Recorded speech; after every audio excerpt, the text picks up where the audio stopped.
अब देखिए इसमें भी जो जीवत्व भाव है वह जीवत्व भाव भी दो प्रकार का है, शुद्ध रूप और अशुद्ध रूप। तो जब शुद्ध चैतन्य रूप हम जीव का भाव देखेंगे जो अविनश्वर पने के साथ में रहता है, वह शुद्ध द्रव्य के आश्रित होने से शुद्ध द्रव्यार्थिक संज्ञा वाला शुद्ध पारिणामिक भाव कहलाता है। समझ आया क्या कहा? जीवत्व भाव भी दो प्रकार का।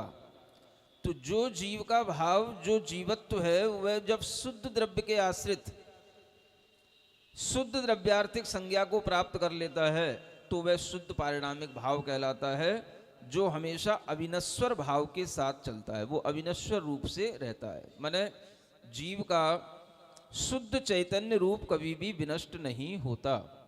इस दृष्टिकोण को देख करके उसे हम शुद्ध पारिणामिक भाव कहेंगे। तो जब भी शुद्ध पारिणामिक भाव की बात आए तो आपकी दृष्टि कहां? जो शुद्ध चैतन्य रूप है उस चैतन्य रूप को हम देखें जो शुद्ध द्रव्य के आश्रित है, वही शुद्ध द्रव्यार्थिक नय की संज्ञा को प्राप्त शुद्ध पारिणामिक भाव कहलाता है। फिर भी यत् पुनः कर्मजनित 10 प्राण रूप जीवत्वम भव्यत्वम अभव्यत्वम च इति त्रयम् तद विनश्वरत्वेन पर्याय आश्रितत्वात् पर्यायार्थिक संज्ञस्तु अशुद्ध पारिणामिक भाव उच्यते। देखिए कितना अच्छा स्पष्टीकरण है जो टीकाओं और व्याख्यानों के माध्यम से होता है कि जो कर्मजनित 10 प्राण रूप जीवत्व है जिसका हम संवेदन करते हैं और जो कर्मजनित पर्याय हमको प्राप्त होती हैं, तब हम कहते हैं ये जीव का यहाँ जन्म हो गया, ये जीव इस गति में जन्म ले लिया, इसके इतनी पर्याप्तियाँ हैं, इसके इतने प्राण हैं।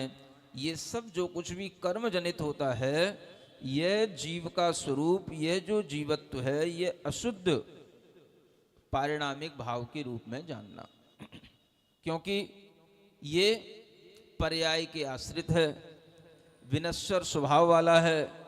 क्योंकि किसी भी जीव के प्राण सदा एक जैसे नहीं रहते हैं। कभी किसी को 10 प्राणों की भी प्राप्ति हो सकती है, किसी को 8 की भी हो सकती है, किसी को 7 की भी हो सकती है और किसी को 4 की भी हो सकती है। तो ये जो पर्याय के आश्रित होने से पर्यायार्थिक संज्ञा वाला जो भाव है, ये अशुद्ध पारिणामिक भाव कहा जाता है, क्योंकि यह विनश्वर स्वभाव वाला है। तो पारिणामिक भाव भी दो प्रकार का हो गया, एक द्रव्य के आश्रय से रहने वाला और एक पर्याय के आश्रय से रहने वाला। जो द्रव्य के आश्रित होता है वह अविनश्वर होता है और जो पर्याय के आश्रित होता है वो विनश्वर स्वभाव वाला होता है। इसलिए जो द्रव्य आश्रित है वो शुद्ध है और जो पर्याय आश्रित है वो अशुद्ध है। ऐसे जीवत्व भाव को भी दो रूपों में जानना, जो आपको तत्वार सूत्र में जीवत्व कह करके छोड़ दिया जाता है, उसे दोनों नयों की विवक्षा से इस तरह से जानना, तो आपको जीवत्व भी दो तरह का दिखाई देगा। ठीक बात है? कोई प्रश्न तो नहीं है? इसी दृष्टिकोण से आप समझेंगे तो भव्यत्व और अभव्यत्व भी विनश्वर स्वभाव वाले होने के कारण से ही उनको अशुद्ध पारिणामिक भाव में गिना जाएगा। तो इससे कंक्लूजन क्या निकलता है?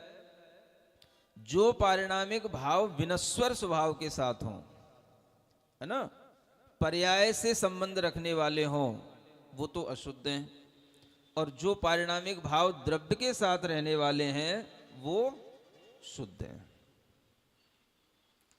तो भव्यत्व भाव किसके साथ रहता है? पर्याय आश्रित है।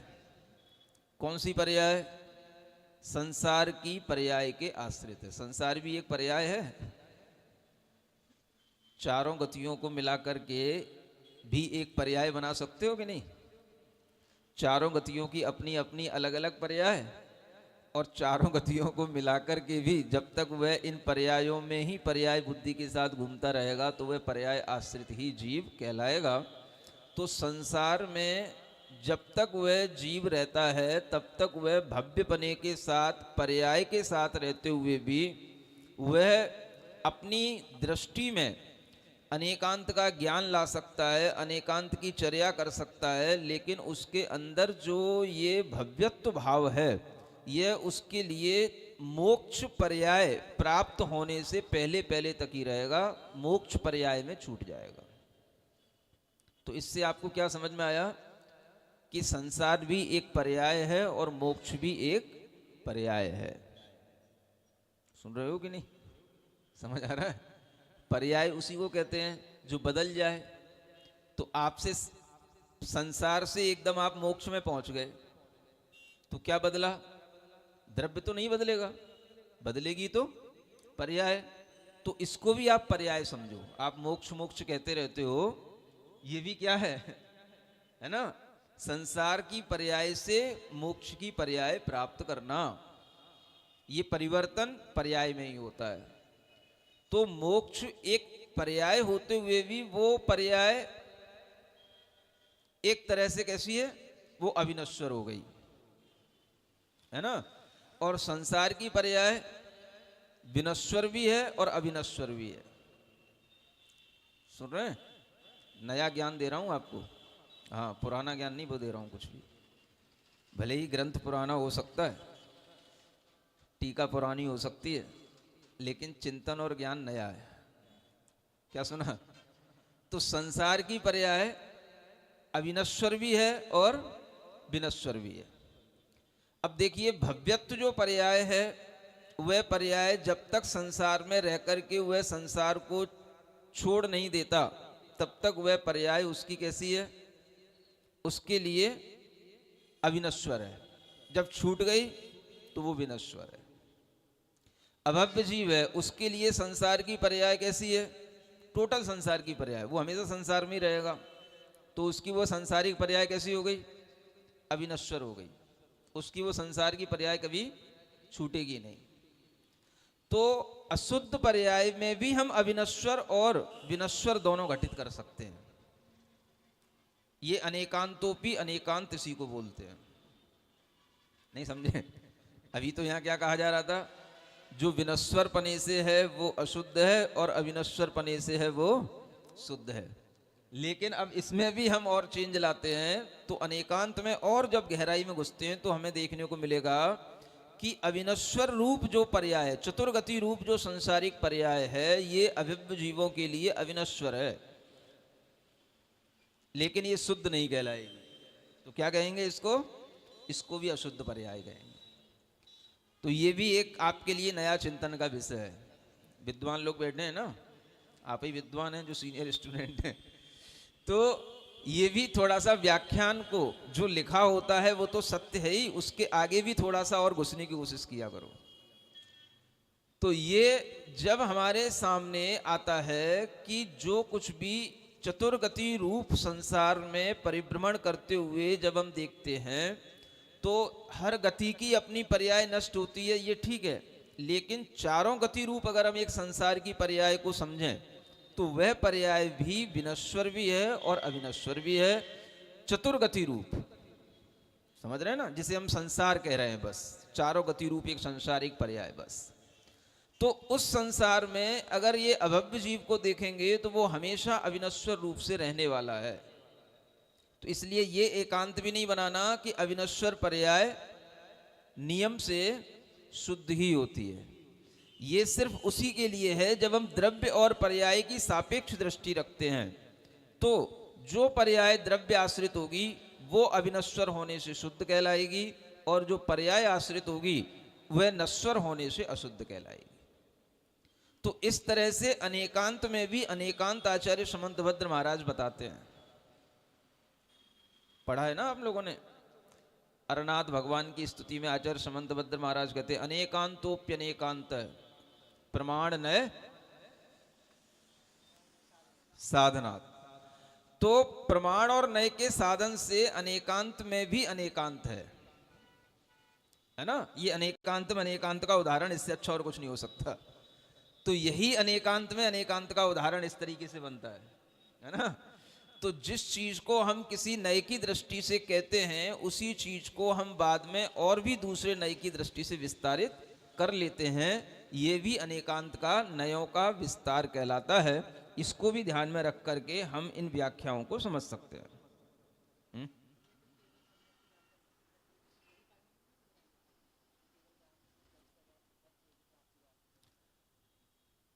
वो तो छायिक भाव है मुख्य रूप से, है ना। जो अन्यत्र केवल ज्ञान दर्शन सिद्धत्वेभ्य है, तो इसमें जो केवल ज्ञान है, केवल दर्शन अगर देखें तो ये एक तरह से छायिक भाव हो गए, है ना। छायिक भाव तो अविनश्वर होते ही हैं। तो अब सिद्धों के पास में यही छायिक भाव रह जाएंगे, केवल ज्ञान, केवल दर्शन, है ना, और केवल सम्यक। हाँ, ये नष्ट हो गए। औप समगादि भव्यत्वानाम च, ये छूट गए। तो ये नश्वर भाव हो गए। हाँ हाँ, अविनश्वर भाव छायिक भी तो होते हैं, अविनश्वर भाव पारिणामिक भी होते हैं, लेकिन चूंकि यहाँ पारिणामिक की चर्चा की जा रही थी इसलिए यहाँ पर अविनश्वर भाव की बात लाई थी कि पारिणामिक भावों में भी अविनश्वर भाव भी हैं और विनश्वर भाव भी हैं।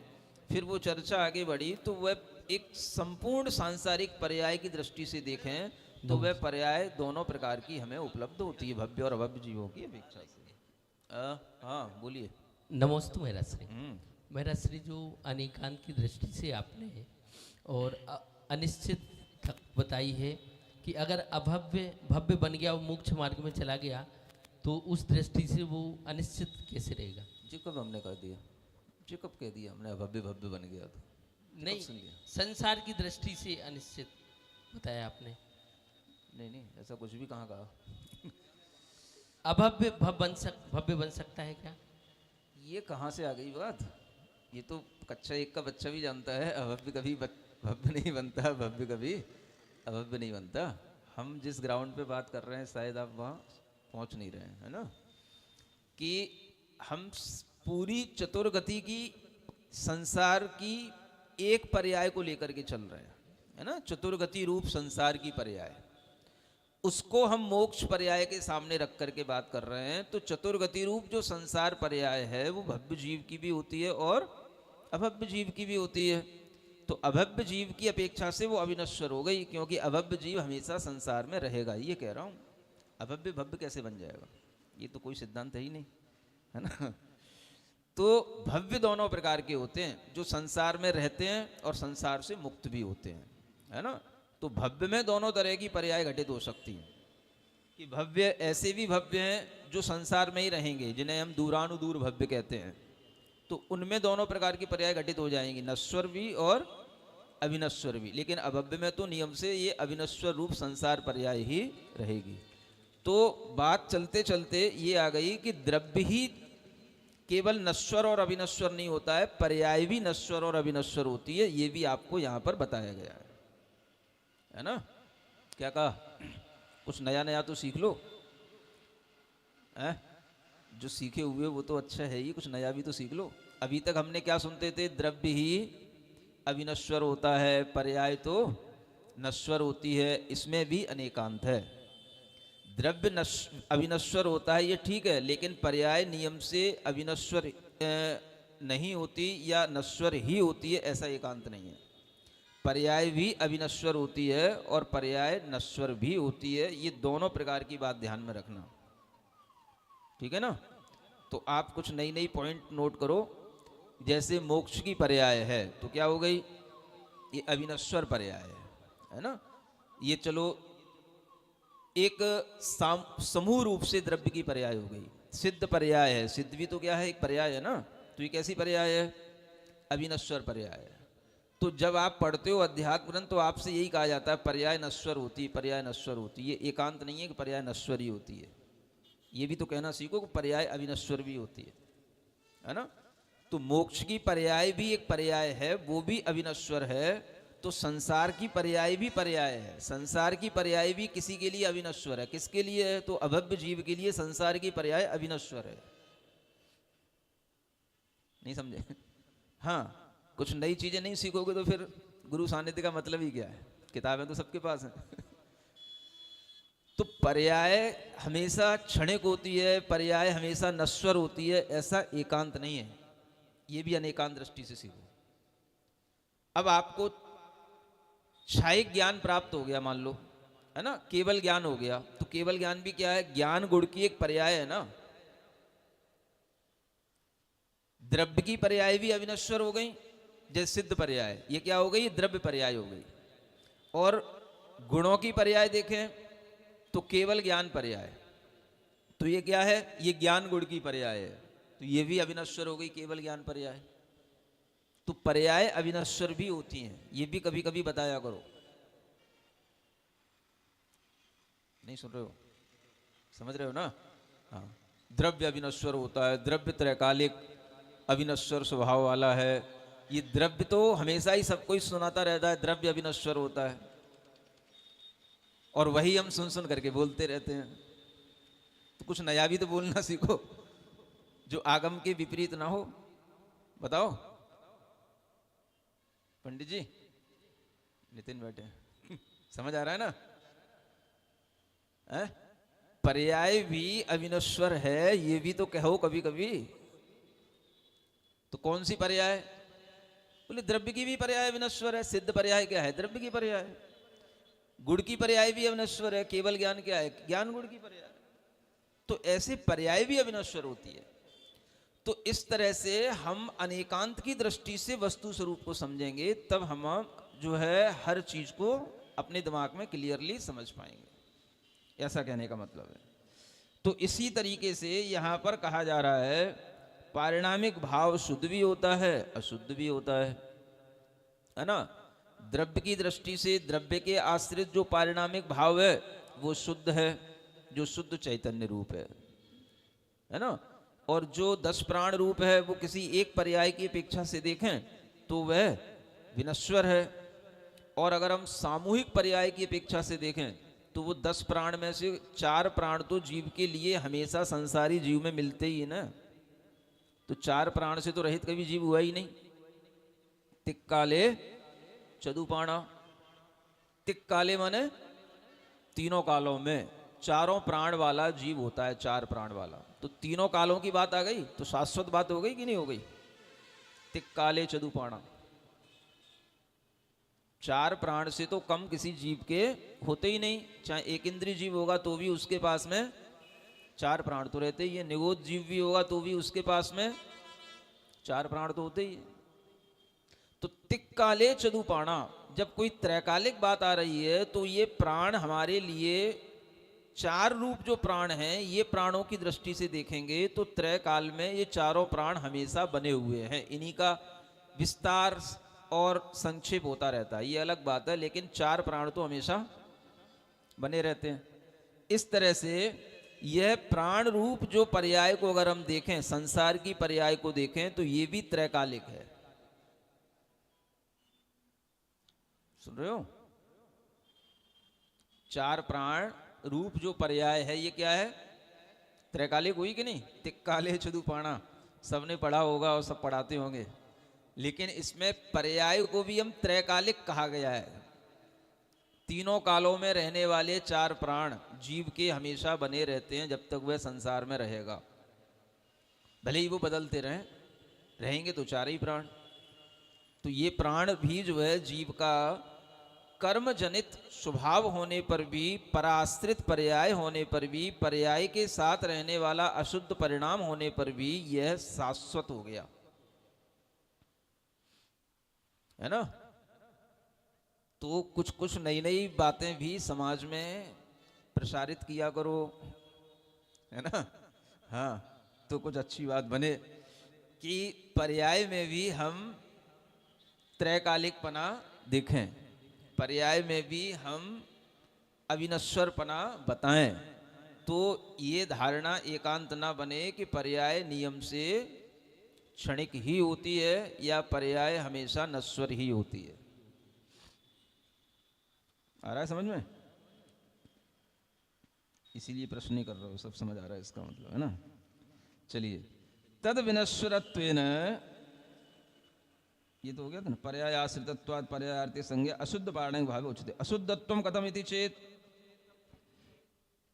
यद्यपि एतद् अशुद्ध पारिणामिक भावत्रयम् व्यवहारेण संसारी जीवे अस्ति, तथापि सब्बे शुद्धाहु शुद्धनया इति वचनात् शुद्ध निश्चयेन नास्ति त्रयम्, है ना।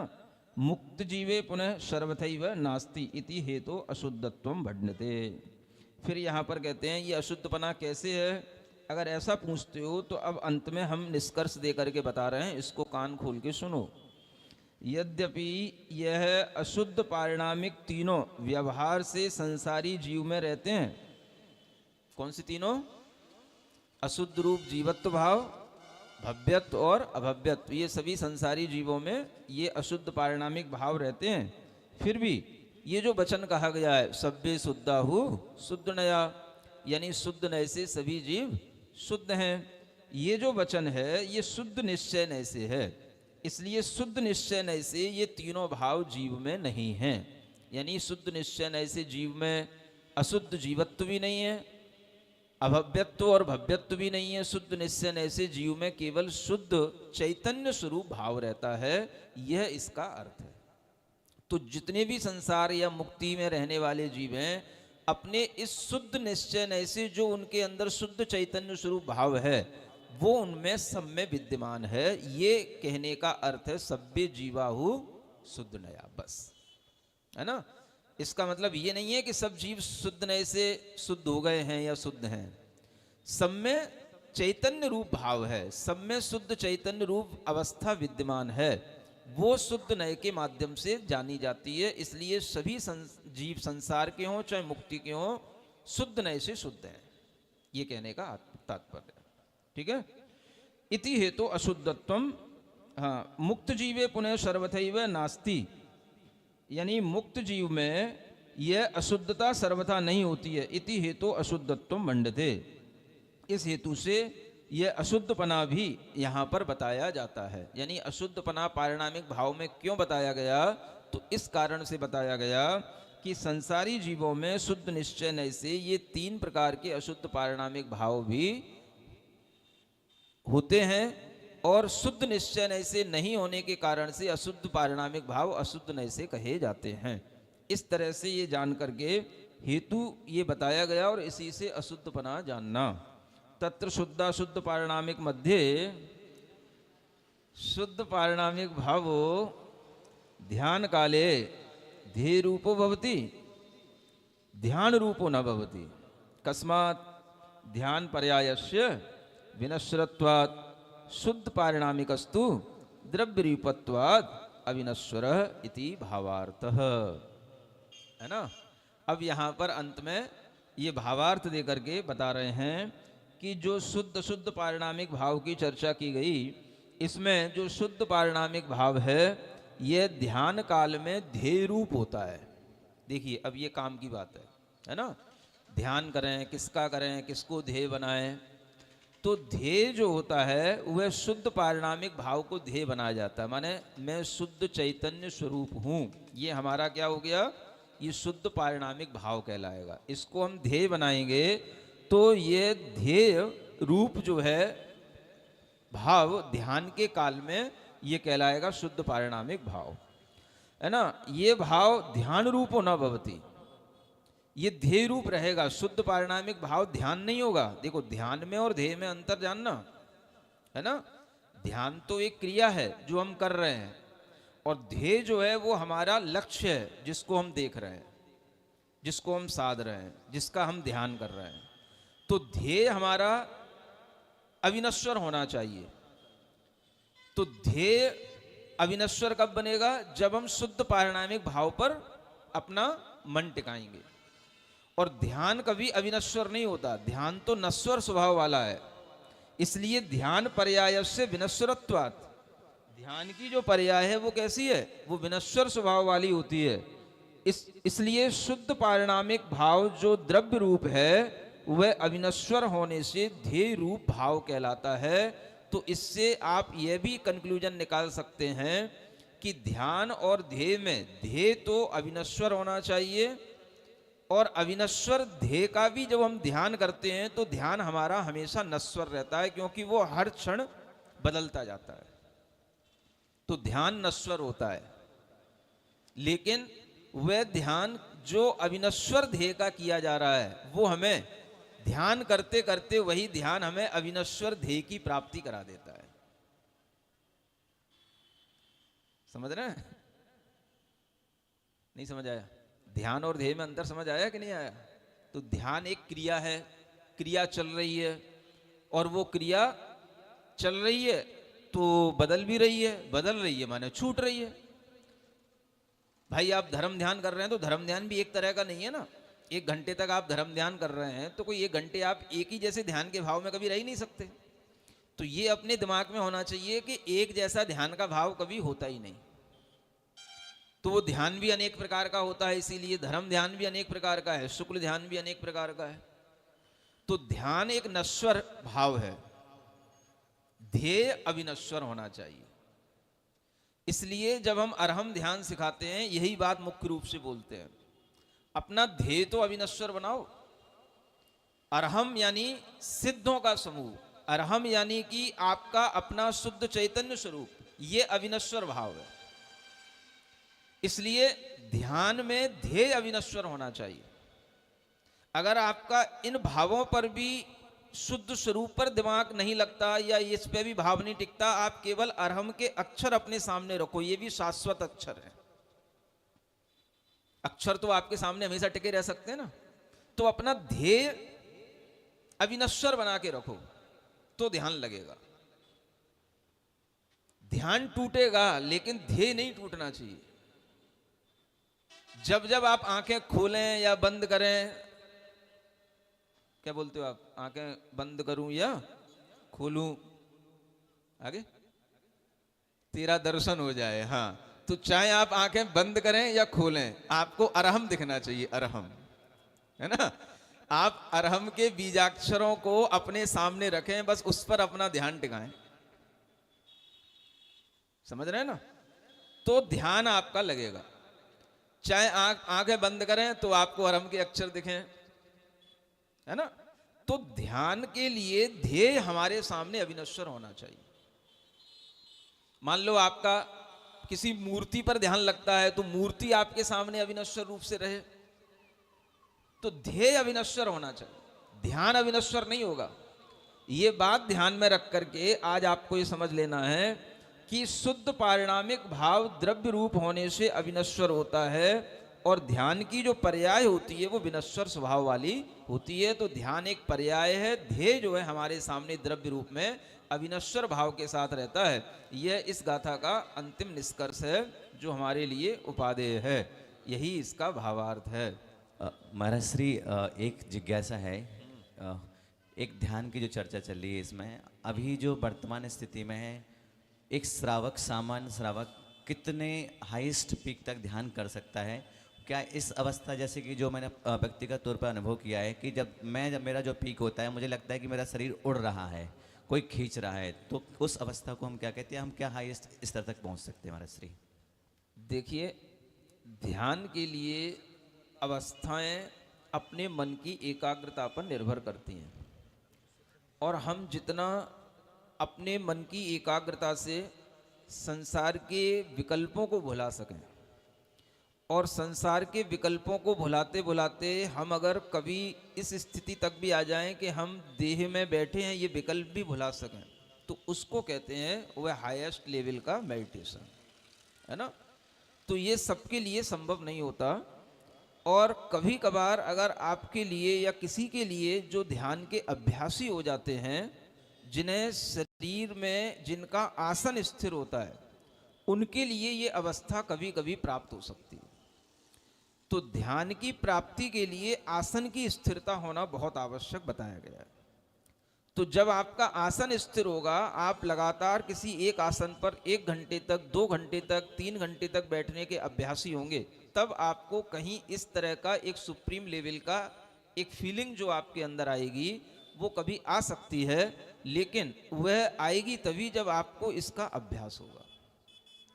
तो उस स्थिति में भी वो ध्यान तो सविकल्प ही कहलाएगा। लेकिन वो हमारे ध्यान का उत्कृष्ट काल हो सकता है जिसमें हम बैठ करके कोई भी अच्छी अच्छी फीलिंग ले सकते हैं, लेकिन वह सब ध्यान हमारा सविकल्प रूप ध्यान धर्म ध्यान कहलाएगा। तो इस तरह के ध्यान की अवस्थाएं लोगों की बन सकती हैं जो लोग अभ्यास करते हैं, है ना। तो ये ध्यान किसी भी ध्येय का आलंबन लेकर के किया जा सकता है। जब हमारे सामने ध्येय होता है तो वह ध्येय निश्चित रूप से अविनश्वर होना चाहिए, ये विशेष रूप से ध्यान रखना चाहिए, है ना। तो इसीलिए हम अरिहंत को, सिद्ध को, है ना, उनके नाम को, उनके मंत्र को हम ध्येय बना करके चलते हैं जो हमारे सामने अविनश्वर रूप से रहे और हमारा ध्यान उस पर बदले भी तो ध्यान बदले, ध्येय ना बदले, ये ध्यान में रखना है तो ध्यान होता है। ठीक है, चलिए। हेलो, नमोस्तु गुरुदेव। मेरी एक जिज्ञासा है कि आपने कहा कि अरहम, आंखें बंद करूं या खोलूं, अरहम के दर्शन हो। हाँ, तो अरहम में सिद्ध भगवान तो निराकार है, तो कहीं ना कहीं एक आलंबन मिल रहा है मुझे अरहम का। तो अरहम के माध्यम से हम कैसे निराकार सिद्ध परमात्मा का ध्यान कर सकते हैं? बहुत अच्छा प्रश्न है। देखिए, जब हम किसी का नाम लेते हैं तो वो चीज़ हमारे पास एकदम नहीं आ जाती है, लेकिन नाम से उसकी इमेज हमारे पास आने लग जाती है ना। नहीं समझ में आया? हमने कहा तिखाल वाले बाबा, हम यहाँ बैठे हैं, कहाँ है तिखाल वाले बाबा? नाम लेते ही कुछ आ जाता है। हमने कहा आचार्य गुरुदेव, तो आचार्य श्री यहाँ पर नहीं है, लेकिन उनका नाम लेते ही कुछ तो हमारे पास आ जाता है। तो नाम लेने से भी बहुत कुछ हमारे पास आ जाता है, समझ रहे हैं? जब हम कहते हैं अरहम, तो ये अरहम क्या है?